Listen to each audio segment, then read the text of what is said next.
बहुत बड़ी इजराइल की लॉबी है एपेक के नाम से, और भी हैं उसमें, एपेक के अलावा कई और ऑर्गेनाइजेशंस हैं। वो क्या करते हैं कि पॉलिटिशियंस को पैसा देते हैं इलेक्शन में, और फिर उनके ऊपर प्रेशर डालते हैं कि तुम इजराइल के फेवर में, और नहीं करेंगे तो वो बहुत, उनके पास एक अच्छी टेक्निक है, वो प्राइमरीज में यानी कैंडिडेट सिलेक्ट होने से पहले जो इलेक्शन होते हैं इंटरनल पार्टी के, उसमें दूसरा कैंडिडेट खड़ा कर देते हैं पैसा देके, और उसको जिसने इजराइल के खिलाफ वोट किया उसको गिरा देते हैं। तो वहाँ पे लोग थर-थर काँपते हैं, प्रेसिडेंट भी। तो ट्रंप इस बात से घबरा रहे हैं कि भाई मेरा जो बेस है वो खिलाफ था, तो वो पहले घुसना नहीं चाहते थे, उन्होंने पहले कोशिश की, फिर प्रेशर आया। ये भी बड़ी दिलचस्प है कि ट्रंप घुसे क्यों, इसके बारे में भी मैं बात कर सकता हूँ अगर आप दिलचस्पी हो कि क्यों घुसे। पूरा पॉडकास्ट इस पे आज बताइए। अच्छा, अमेरिका पर ही तो आप कह रहे हैं कि इतनी थी तो फिर घुसे क्यों, 3 जगह भी क्यों मारा, सही बात जो है। अभी 3 जगह तक लिमिटेड है, मिडनाइट हैमर करके वापस, तो घुसे क्यों ट्रंप, सवाल ये है। तो हुआ क्या कि पहले ट्रंप थे खिलाफ इसके, क्योंकि उनको पता है उनका बेस इसके खिलाफ है। 10 साल से खुद ट्रंप हर लेक्चर में ये बोलते हैं, हर स्पीच में ये बोलते हैं।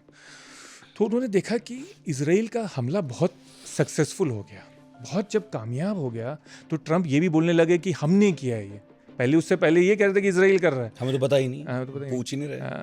फिर बोलने लगे हमने किया, तो लोगों ने पूछा हम कैसे, बोले हमारा इंटेलिजेंस, हमारे हथियार, सारे हमारे हथियार थे जो इस्तेमाल किए, ये वो। फिर ट्रंप को ये लगने लगा, आपने देखा था G7 में ट्रंप पहुंचे और वहाँ मैक्रोन ने ट्वीट किया, आपके दर्शक भी जानते होंगे कि ट्रंप वापस जा रहे हैं। ट्रंप ने दोबारा ट्वीट किया सुलह करने कि ये तो गलत है।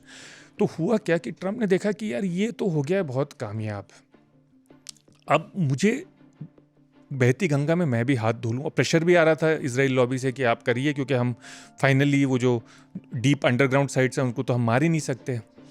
तो ट्रंप उसमें दुविधा में थे काफ़ी दिन तक। इसमें क्या हुआ कि उन्होंने देखा यार ये बड़ा कामयाब हो रहा है इजराइल, और मुझे भी इसमें, मैं विनिंग साइड पे ज्वाइन करना। अगर इजराइल का नहीं कामयाब होता तो शायद ये नहीं घुसते इस मामले में, ट्रंप नहीं कूदते। और फिर प्रेशर आ रहा था अंदर से भी, लॉबी से भी, दूसरी तरफ से भी प्रेशर आ रहा था। स्टीव बैनन उनके एक और मागा सपोर्टर हैं, और ये तो ट्रंप ने ना सपोर्टर थे नहीं अब भी हैं, मतलब कुछ इख्तलाफ हैं पर फिर भी हैं अब भी साथ में उनके। तो ट्रंप संडे को आए वहाँ से रात में, मंडे को कुछ बोला, ट्यूसडे तक उन्होंने ये फैसला कर लिया था। उन्होंने फैसला कर लिया और बताया नहीं। ये हमें पता चलता है वॉशिंगटन पोस्ट के आर्टिकल से और न्यूयॉर्क टाइम्स के आर्टिकल से कि ट्यूसडे को ही ट्रंप ने फैसला कर लिया था।